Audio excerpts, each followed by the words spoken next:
তোমার মতো জেনারেল লাইনের যুবক, তোমরা নবীর আদর্শ জবাই করিয়া পার্কে ঘুরো, আমরা নবীর আদর্শ ঠিক রেখে বিভিন্ন জায়গায় ঘুরি। তুমি নবীর আদর্শ বাদ দিয়া খাও, আমিও খানা খাই, তুমিও খানা খাও, আমিও ঘুমাই, তুমিও ঘুমাও, আমিও জুতা পরি, তুমিও পরো, কিন্তু তোমার মন গড়া মতো চলো। আমি নবীর আদর্শ ঠিক রেখেই চলি। আমি খানা খাই, তুমিও খাও, খাইলে পেট ভরে আমারও তোমারও, কিন্তু আমি খানার আগে দোনো হাতের কবজা ধুইয়া নেই, সুন্নত। তুমি তো হাত ধুইয়া খাও না, তোমার একটা টিস্যু হলেই চলে। আমি খানার প্লেটের নিচে দস্তারখানা বিছায় নেই, সুন্নত। তোমার তো দস্তারখান নাই, গরুর মতো হাঁটো আর চাটো। আমি এক গ্লাস পানি নিয়েছি, পান করব পিপাসা, তুমিও এক গ্লাস পানি নিয়েছো, পান করবা পিপাসা। ব্যবধানটা কোথায়? তুমি গেলাসের কাছে বাম হাতটা সেকেন্ডের আগায় নিয়ে গেছো, আমার ডান হাত চলে গেছে। তুমি বাম হাত দিয়া ধইরে একটা টান মারছো, গেলাস খালি। আমিও ডান হাত দিয়া গেলাসটা ধইরা টান মারছি, খালি, তবে 3টা ধাক্কা মারছি, 3 শ্বাস। মদিনাওয়ালার আদর্শ মতো পানি পান করেছি। তুমিও বাথরুমে যাও, আমিও বাথরুমে যাই। ব্যবধানটা কোথায়? তুমি কোন পা দিয়া ঢুকছো, বের হইছো, কোনো তোমার টেনশন নাই, চিন্তাও নাই। আমি ঢুকার আগে দোয়া পড়ছি, বাম পা দিয়া ঢুকছি। তোমার পায়েও জুতা নাই, মাথাও খালি, পাও খালি। অনেকে পুরো বডি খালি ঘুরে বাথরুমে যায়। এ আবার হ্যাঁ নগি আর এক কাম করবো কে? আর আমি খালি পায়ে যাই না, খালি মাথায় বাথরুমে যাই না। রহমতের নবী বলছেন, সাবধান, খালি মাথায় খালি পায়ে বাথরুমে যাইও না। বাথরুম হলো জিন্নাত আর শয়তানের আড্ডাখানা। বাম্পা দিয়া ঢুকো, খালি মাথা খালি পায়ে না গিয়া জুতা রাখো, মাথায় কাপড় রাখো, গিয়া বাম্পার উপরে ভর কইরা বইসো, নবীর সুন্নত। কাপড় যেন হাঁটুর উপরে না উঠে, সুন্নত। এইভাবে যদি যাও, বাথরুমে দুর্ঘটনা হবে না, মরবিও না। তোমার কি এটি বাঁচার সময় আছে? যেই তালে খাইছো, ডাইন পাও আর বাম পাও না একটা লাভ দিছো, নিম্ন চাপ শুরু হয়ে গেছে, যাই চিতই হয়ে রাখা, মাথা নাই। বাথরুমে দুর্ঘটনা হয় তো এই কারণে। আল্লাহ হেদায়াত দান করুন। দেখেন ও যুবক বাবা, খেয়াল করো, তুমিও জুতা পরো, আমিও পরি, ব্যবধান কি? একটু খেয়াল করলেই হয়। রহমতের নবীর আদর্শ, ডান জুতায় ডান পাটা আগে ঢুকা, এরপরে বাম জুতায় বাম পা, এরপরে ঢুকাও। দোনো জুতায় 2 পাও যখন ঢুকলো, এবার কদম যখন দিবা, ডান পা দিয়া কদম শুরু করো, সুন্নত। রাস্তায় হাঁটো, আমিও হাঁটি, তবে রসুলের আদর্শ মতো ডান দিক দিয়া হাঁটো, সুন্নত। নজরটা নিচের দিকে রাখো, সুন্নত। এরে যুবক, আল্লাহর মোহাব্বত নিয়ে চলতে গেলে তো ব্যবসা বন্ধ হবে না, চাকরি যাবে না। নবীর আদর্শ মাইনা চললে তো ঘুম নষ্ট হবে না। বিজ্ঞানীরা কিন্তু এখন বসে নাই, গবেষণা করে করে বের করেছে মুহাম্মদের সব আদর্শগুলো মানুষের শারীরিক ঔষধ। দাঁড়াইয়া প্রস্রাব করতে নবী নিষেধ করেছেন।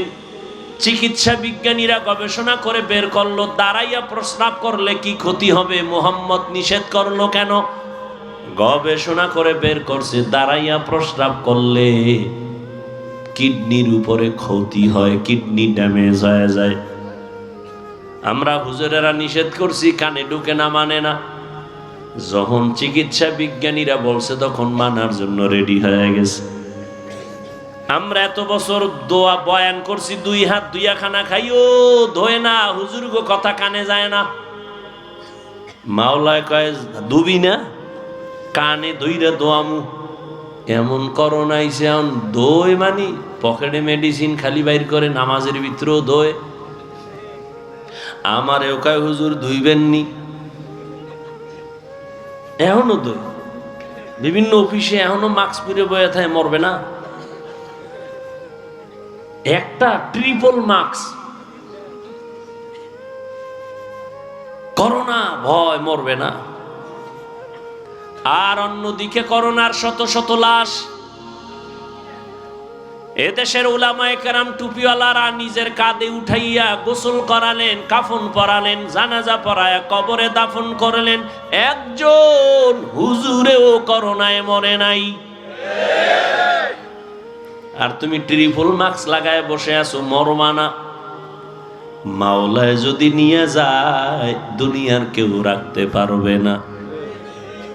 জিন্দেগি মে বন্দেগি তু করনা হে,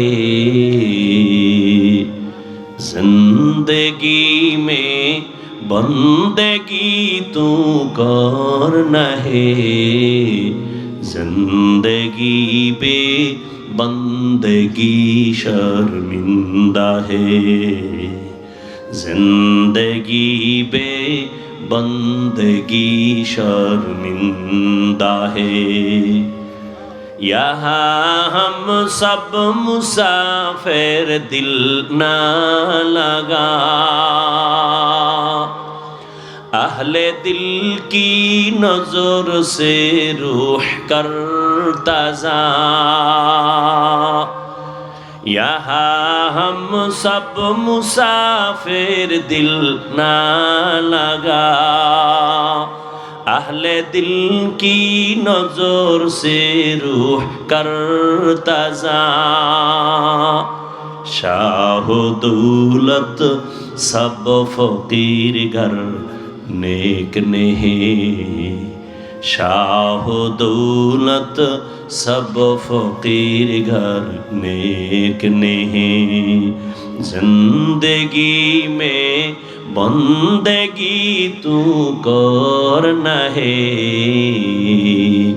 जिंदगी में बंदगी तू करना है, जिंदगी पे बंदगी शर्मिंदा है, जिंदगी पे बंदगी शर्मिंदा है। जिंदगी में बंदगी कुन बंदगी, बंदगी बे जिंदगी शर्मिंदगी। ও আমার কলিজার যুবক, তোমার মতো যুবক নামাজ পড়ে দাড়িওয়ালা স্কুল পড়ুয়া ছাত্র নাই। তুমি নিজেকে জিজ্ঞাসা করো, তুমি কেন পারো না? তোমার মতো যুবক র্যাব, আর্মি, পুলিশ, বিডিআরের চাকরি করে, 5 বেলার নামাজ পড়ে, বলো বাবা তুমি কেন পারো না? তোমার মতো যুবক রাস্তায় গাড়ি চালায়, আজান হলে নামাজে দাঁড়ায় যায়, বলো তুমি কেন পারো না? তোমার মতো জেনারেল লাইনের যুবক দুনিয়া নদীর মধ্যে মাছ ধরে নামাজ পড়ে, জমিনে কৃষিকাজ করে নামাজ পড়ে, তুমি কেন পারো না? বলো বাবা কেন, সমস্যাটা কোথায়? আসলে কি কোরআন মিথ্যা, হাদিস মিথ্যা? তো বলো, তাহলে আমিও দাড়ি কেটে ফেলি, নামাজ বাদ দিয়ে দেই। একটা প্রমাণ দাও, কোরআনে ভুল আছে তো নামাজ রোজা বন্ধ করে দিব। তুমি কেন 1500 বছর পর্যন্ত বহু পণ্ডিতেরা অপচেষ্টা করেছে, একটা ভুল বের করতে পারে নাই, বরং আল্লাহর কোরআনের কাছে মাথা নত করে হাজারো লাখো বিধর্মী কালেমার পতাকা হাতের মধ্যে নিয়েছে। এরে আল্লাহর গোলাম, কয়দিন আর বাহাদুরি করবা? জীবনের হায়াত যদি তোমার থাকে 60 বছর, 30 বছর গেছে তো অর্ধেক নাই। বাকি অর্ধেক যে বাঁচবা এই বাইচা লাভ নাই, কারণ বাঁচার জন্য লাগবে চোখের পাওয়ার, মোবাইলে খাইয়া ফেলছো। বাঁচার জন্য লাগবে হাতের শক্তি, মোবাইলের কারণে নাই। আরো কিছুদিন বেঁচে থাকার জন্য তোমার হার্ট লাগবে শক্তিশালী, হার্ট বানাইছো মোবাইল দেখা দুর্বল। মাথা ব্যথা বেড়ে গেছে মোবাইলের কারণে, তোমার চোখের ব্যথা পাওয়ার গেছে মোবাইলের কারণে। সামনে যদি বেঁচে থাকো প্রতিবন্ধীর মতো বেঁচে থাকতে হবে। চলতে চাইলে পারবা না, খাইতে চাইলে পারবা না, দেখতে চাইলে পাওয়ার নাই। পড়তে যায় দেখবা মাথা ব্যথা বেড়ে গেছে, হাড় দুর্বল হয়ে গেছে, কিডনির উপরে আক্রমণ, চোখে দিয়া চাইতে পারো না, কিছু পড়তে গেলে মাথা গরম হয়ে যায়, বুকে ব্যথা বেড়ে যায়, হঠাৎ হঠাৎ বুকে ব্যথা মাথা ব্যথা বেড়ে যায়, চোখে ঘুম আসে না। মোবাইল মোবাইল মোবাইল করিয়া অনেক যুবক তো ল্যাংটা পাগল হয়ে রাস্তায় ঘুরে। গেমস খেলছে, গেমস খেলে না? মনোয়ারদির ছেলে গেমস খেলে, কক্সবাজারের ছেলের সাথে মোবাইলে। এরে যুবক, তোমার মতো যুবকই ছিল কবি নজরুল, কিন্তু তোর মতো সারা রাত যদি মোবাইলে আকাম করত কবি নজরুল হতে পারতো না। আমি এতক্ষণ যে তোমাকে বুঝাইতেছি যুবক বাবা, একবারও কিন্তু বলি নাই স্কুলে তালা মারো, মাদ্রাসায় আসো না। আমি বলি নাই আমি পাস করলি পড়েছি তুমিও পড়ো, না হয় জাহান্নাম বলি নাই, বলবো না, ভয় নাই। আমি তাবলিগের লাইনের সন্তান, আমি কথা বলি নাই তুমি তাবলিগ না করলে জাহান্নামে যাইবা। আমি কওমি মাদ্রাসার সন্তান, আমি পীরের মুরিদ, একবারও বলি নাই পীরের কাছে না গেলে জাহান্নামে যাইবা। তোমাকে আমি ভয় দেখাই নাই, বরং সাহস দিচ্ছি, সাহস। তুমি স্কুলে পড়ো, আমি ধন্যবাদ দোয়া করি, পড়ো, একজন ডাক্তার হও, ইঞ্জিনিয়ার হও, প্রফেসর হও, তবে বেয়াদব হইও না। আমার দেশে ডাক্তারের অনেক অভাব, তবে ডাক্তার যদি হতেই চাও আদর্শবান ডাক্তার হইও। বেয়াদবি ডাক্তার হইয়া যদি বেয়াদবির চরিত্র নাও, তাসলিমার মতো জুতা খায়া পালাবি। এমন ডাক্তার আমরা চাই না, জাতি চায় না। প্রফেসর আমাদের দরকার, তবে ঢাকা কলেজের বেঈমান আর নাস্তিক আহমদ শরীফের মতো প্রফেসরে জাতি চায় না। সাংবাদিক চায়, তবে আলেমের বিরুদ্ধে শুধু শুধু অপমানজনক উম্মতের ঘোলাটে করবে এমন হলুদ কাপড়ের সাংবাদিক চায় না। নেতা চায়, জাতি নেতা চায়, কিন্তু কোন চান্দাবাজ আর ধান্দাবাজ চায় না। বর্তমান বাংলাদেশে হুজুরেরা চেয়ারম্যান আছে, জানেননি? মুফতি হেদায়েতুল্লাহ আজাদি একদিকে বক্তা, অন্যদিকে রানিং চেয়ারম্যান। আপনাদের পার্শ্বে বিবাড়ি আছে আমজাদ হোসেন আশরাফি, বক্তা, চেয়ারম্যান, রানিং। নোয়াখালী আছে খালেদ সাইফুল্লাহ দামাত বারাকাতুহুম, বুড়া মানুষ, সাইকেলের মধ্যে চাউল লইয়া মানুষের বাড়ি বাড়ি গিয়া গিয়া বুড়া মানুষ মাইপা মাইপা দিয়া দেয়। হুজুরের হাতে যদি এই জমিন আইসা যায়, কিছু করুক আর না করুক, ইনশাআল্লাহ হুজুর কোনোদিন চুরি করবে না, দুর্নীতি করবে না। রাজনীতির ময়দানটাই ধান্দাবাজার চান্দাবাজেরা নাপাক করেছে। এখান থেকে হাত দিয়া আলেমকে নিয়া এই ময়দানকে পবিত্র বানাতে হবে। মক্কার জমিন, মদিনার জমিন যেমন আমার রহমতের নবী হাতে নিয়া রাষ্ট্র পরিচালনা করে নাপাক দূর করে ফেললেন, ওমর আইসা নাপাক দূর করলেন, আবু বকর পবিত্র ভাবে রাষ্ট্র পরিচালনা করেছেন, হযরত আলী করেছেন, ওসমান করেছেন। ওরে আল্লাহর গোলাম, তোমাকে যেন ধুলা দিতে না পারে। ইসলামের রাজনীতি নাই, কোরআনের রাজনীতি নাই, তার মানে কি? কোরআন সব দিক থেকে কমপ্লিট, তবে রাষ্ট্রের ব্যাপারে কোরআন দুর্বল। হ্যাঁ, তাহলে এই কথা বলার সুযোগ পায় কেমনে? কয় শিয়ালের হাতে মুরগি, মনে আসেনি? শিয়ালের হাতে মুরগি। এরে যুবক, কপাল এখনো ভালো, তওবা করে নাও। না পাক তো জীবনে কম খাও নাই, আরো খাবি, তো খাইয়া মর, আরো খাবি না পাক। কার পিছনে দৌড়াও? এই কার পিছে দৌড়াও? দৌড়ে নামাজ ছাড়ছো, দাড়ি ছাড়ছো, পর্দার ছাড়ছো, মা ছাড়ছো, বাপ ছাড়ছো। যার পিছে দৌড়াও হেতরে ভালো জানে না।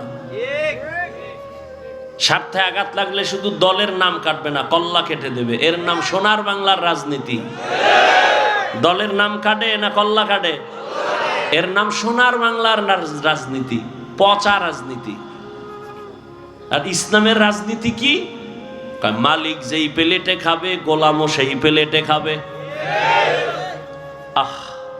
সৌদি আরব যায়, এখনো গিয়া দেখবি ওই সুন্নাতটা ধইরা রাখছে আরববাসীরা। মালিক যেই দস্তরখানে খায়, কাজের লোকেরাও একই দস্তরখানে খায়। আর কুমিল্লা বয়ানে যাইতেছিলাম, হোটেলে ঢুকছি, এখন তার হোটেলে ঢুকি না, ভুলো বাসার থেকে কিছু লই নাইলে না খায় জিকির করি, আর কি করুম।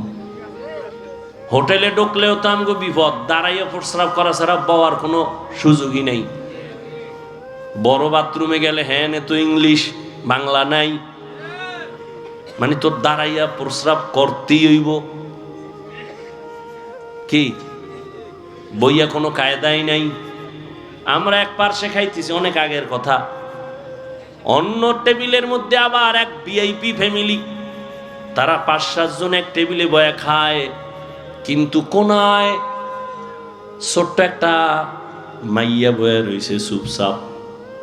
আমি খেয়াল করি নাই, সাথের একজনে খেয়াল করাইলো, ভাইজান দেখছেন নাকি ওই যে মাইয়া বসা? হ্যাঁ তাকাইছি। কি? এই ফ্যামিলির কাজের মাইয়া, এরা পেট বইরা খাইছে, ওই মাইয়াডারে দূরে রাখছে, কিছু দেয় না। ওই যে একটু আগে কইছি না, ঘুমের ঘরে আল্লাহ ওরে শুয়ারের বাচ্চা বানায় দিত, চেহারাটা কুত্তার বাচ্চা বানায় দিত, শুধু মোহাম্মদের উম্মত হওয়ার কারণে আল্লাহ দেয় না। শান্তি আসবে কিভাবে? মসজিদের সভাপতি সুদখোর, সেক্রেটারি ঘুষখোর, শান্তি আসবে কি করে?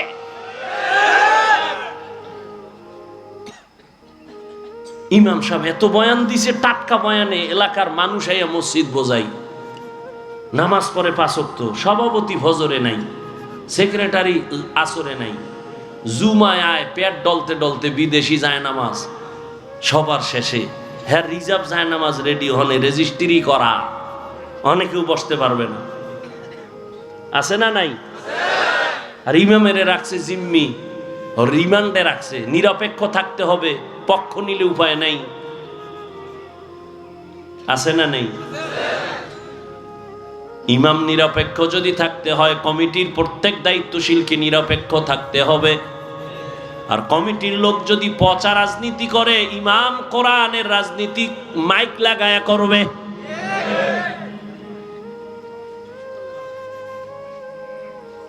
আল্লাহর ভয় অন্তরে জমা করো হে যুবক, এখনো সময় আছে, তওবা করে নাও। মা বাবার দোয়া নিয়ে সামনে আগাইও, ডাক্তার হইও,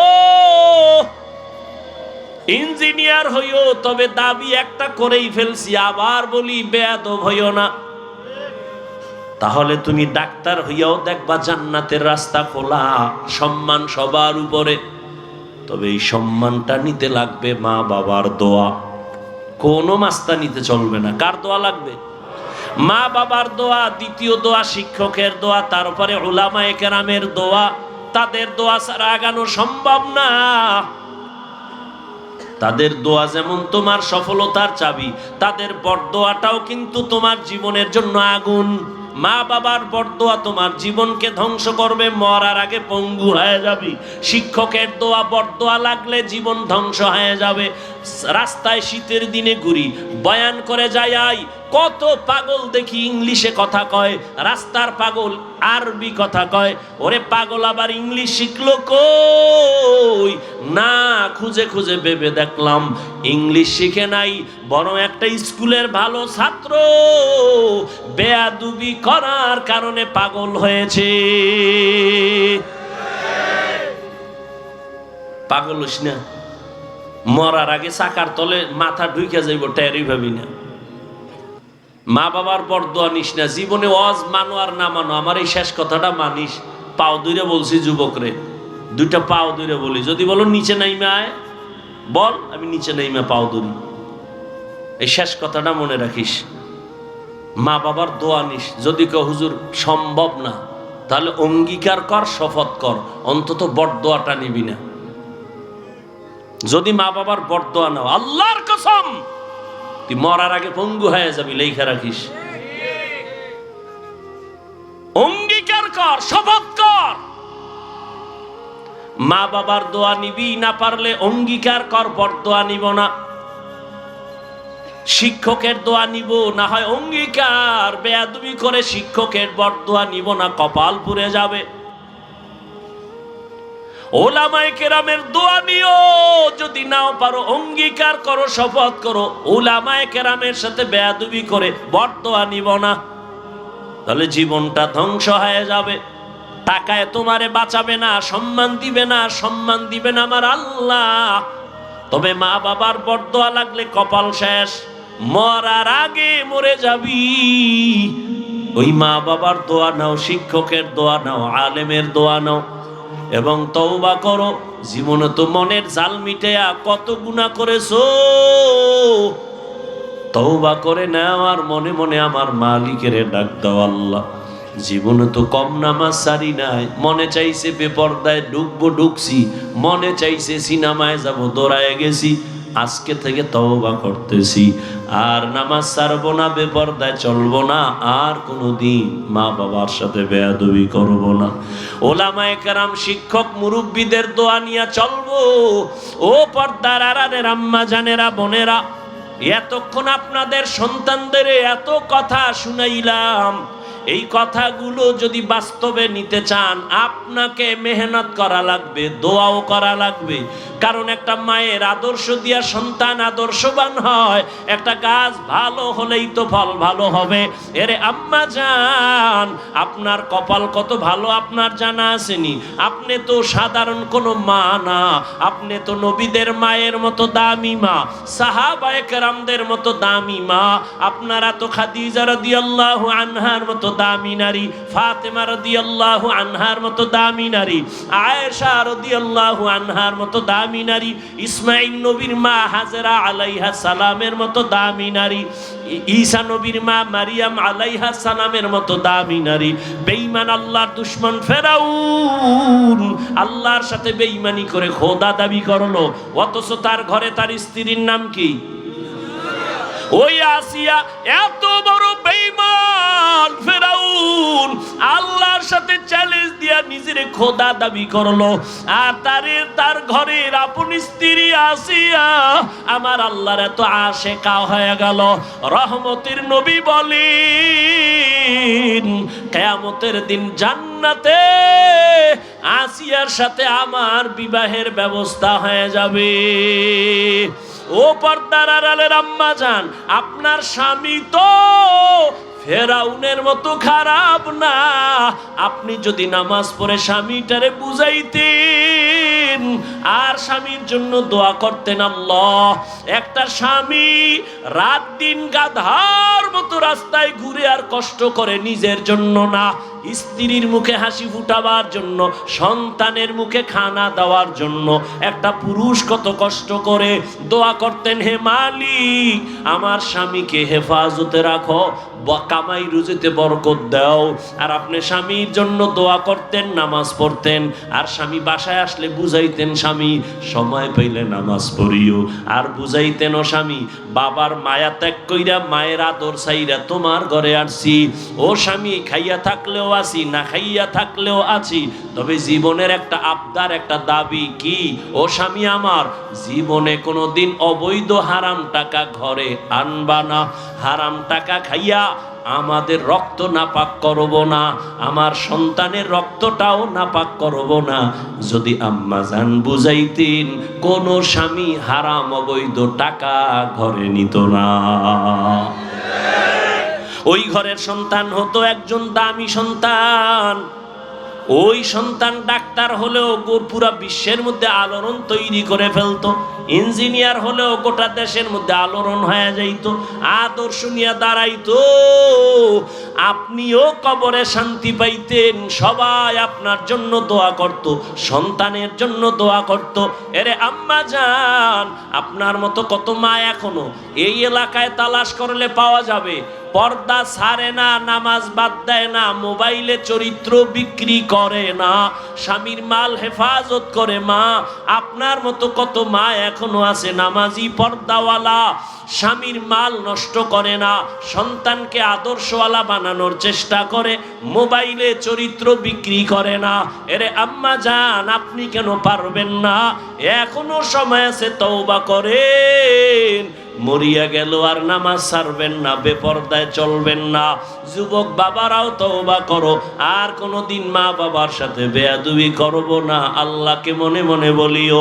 আর নামাজ ছাড়বা না, দাড়ি কাটবা না, বেপরদায় চলবা না, শিক্ষকের সাথে বেয়াদবি করবা না, উলামায়ে কেরামের পরামর্শ নিয়ে নবীর তরিকা মেনে চলবা।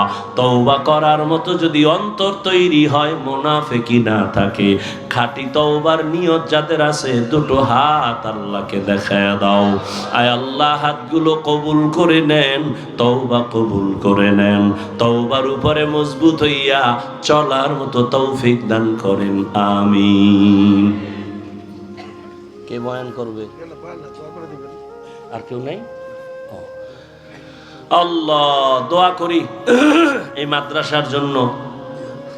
প্রিয় ভাই, হাজারো লাখো মুসলমানের কলিজার টুকরা, হকের আওয়াজ, বাতিলের আতঙ্ক, আপনাদের এই এলাকার গর্ব। আল্লাহ পাক তার হায়াতে, ইলমে, ইজ্জতে বরকত দান করেন। দোয়া করি মাদ্রাসা কবুল করেন, এলাকাবাসীকে কবুল করেন, সমস্ত কবরবাসীকে আল্লাহ জান্নাত দান করেন। আলহামদুলিল্লাহি রাব্বিল আলামিন, ওয়াসসালাতু ওয়াসসালামু আলা সাইয়্যিদিল আম্বিয়া।